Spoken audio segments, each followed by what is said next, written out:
نام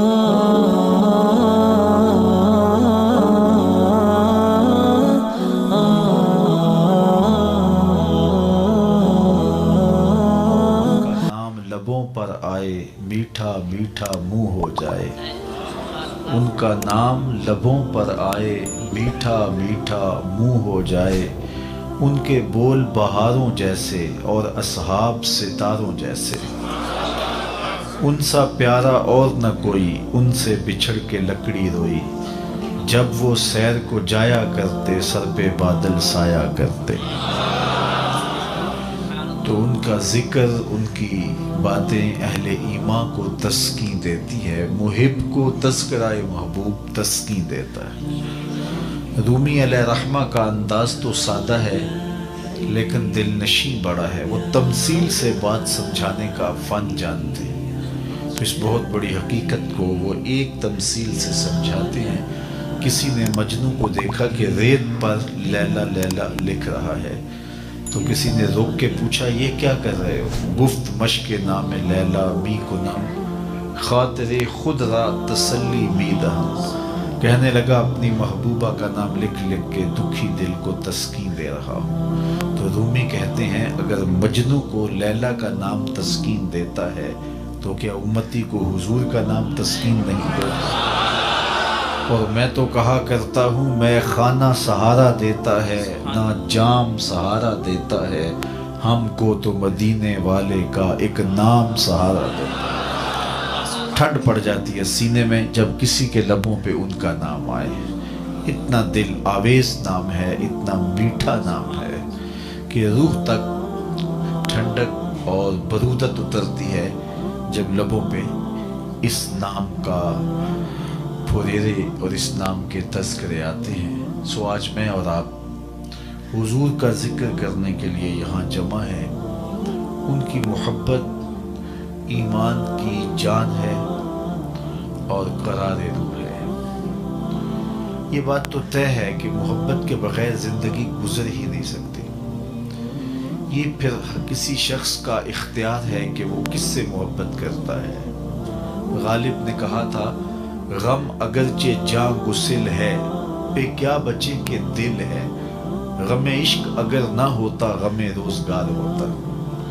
جب سینے میں دل ہے تو پھر دل بھر بھی کوئی ہوگا، جب دل ہے تو پھر دل میں کسی کا انتظار بھی ہوگا، جب دل ہے تو پھر رت جگہ بھی ہوں گے، انتظار کی گھاتیں بھی ہوں گی، پھر تڑپ بھی ہوگی، بے چینیاں بھی ہوں گی، اضطراب بھی ہوگا۔ جب دل ہے تو پھر اداسیاں بھی ہوں گی، دل ہے تو پھر کسی کے لیے بے چین ہوگا۔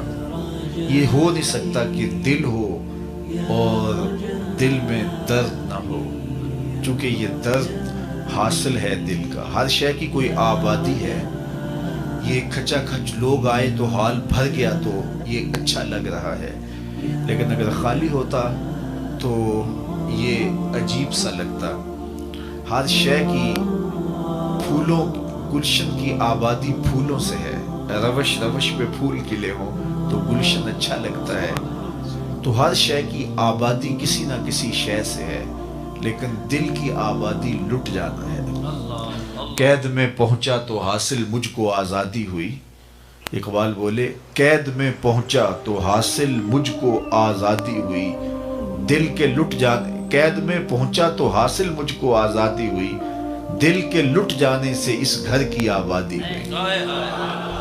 ہر شے لٹتی ہے تو برباد ہوتی ہے، اور یہ لٹتا ہے تو آباد ہوتا ہے۔ نخل گرتی ہے تو یہ برگ گرتی ہے تو یہ نخل ہرا ہوتا ہے۔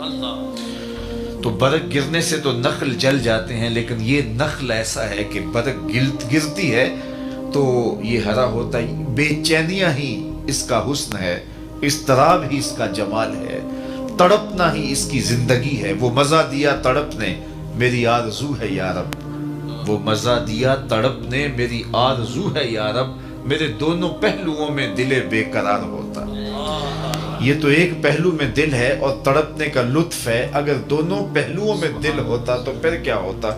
اور باہو 4 قدم آگے نکلے اور بولے لوں لوں دے مڈ لکھ لکھ چشمہ، ایک کھولا تے ایک کجا ہو، تو اس کی بے چینیاں، اس کا اضطراب، اس کی تڑپ، اس کا التہاب، اس کا پیچ و تاب، یہی اس کی زندگی ہے۔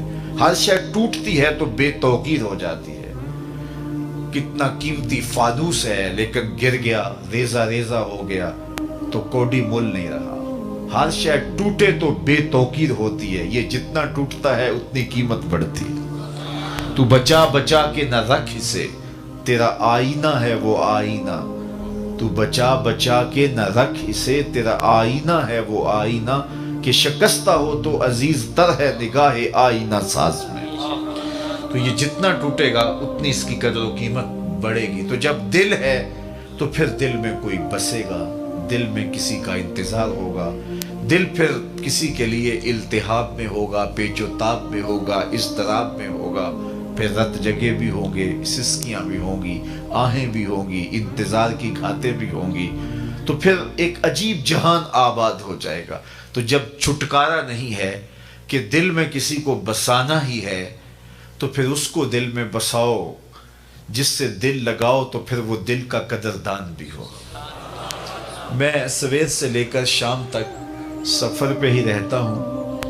اب ملک و ملک سفر میں ہوں، کبھی شہروں شہر سفر میں ہوتا ہوں۔ تو جو بندہ سفر میں ہوتا ہے تو اس کے تجربات بھی سفر کی وجہ سے فزوں تر ہوتے ہیں۔ تو گاڑیوں کے پیچھے لکھے ہوئے جملے جب ہم پڑھتے ہیں تو عجیب عجیب کیفیات اس سے ہوتی ہیں، کچھ اداس کر دیتے ہیں، کچھ دکھی کر دیتے ہیں۔ کچھ جملے ایسے ہوتے ہیں کہ ہم سر پکڑ کے بیٹھ جاتے ہیں، کچھ سوچنے پہ مجبور کرتے ہیں۔ ایک جملہ لکھا ہوتا ہے گاڑیوں کے پیچھے، اگر پاکستان میں آپ کا کچھ وقت گزرا ہو تو لکھا ہوتا ہے صنم بے وفا۔ تو میں اپنے دوستوں کو کہتا ہوں کہ اس کا مطلب سمجھتے ہو؟ تو وہ کہتے ہیں جناب آپ بتا دیجئے۔ تو میں کہتا ہوں یہ تحریری احتجاج ہے۔ اس نے کسی سے پیار کیا ہوگا، پھر بے وفائی کا داغ لیے اب دل کی آگ نکال رہا ہے، صنم بے وفا کہہ کے اپنے اندر کی بھڑاس نکال رہا ہے۔ یہ تحریری احتجاج ہے۔ میں کہتا ہوں صاحب تو نے دل ہی اسے دیا جس نے تجھے جو ہے وہ چھوڑ دیا، اور آج تو ان حسرتوں کا جنازہ لیے گلی گلی گھوم رہا ہے۔ آج تو میں تجھے ایک چوکھٹ بتاؤں، جو ہاتھ پکڑتے ہیں تو حشر کے دن بھی نہیں چھوڑتے۔ تو پیار اس سے کرو جو وفا نبھانے کی ریت جانتا ہو۔ اس سے پیار نہ کرو کہ بعد میں تم روتے رہو اور سسکیاں بھرتے رہو کہ ہماری بے قدری ہوگی اور ہمارے دل کا کسی حال نہیں پوچھا۔ تو آؤ اس سے پیار جوڑو، اس سے محبت کا ربط قائم کرو، جو ہاتھ پکڑتے ہیں تو حشر کی بھیڑ میں بھی نہیں چھوڑتے۔ ان سے تعلق، ان سے محبت کا ربط، ان سے محبت کا رشتہ جوڑو۔ اچھا پھر اور باتیں کہ جو محبتیں ہوتی ہیں، وہ غالب نے کہا تھا نا، عشق نے غالب نکمہ کر دیا، ورنہ ہم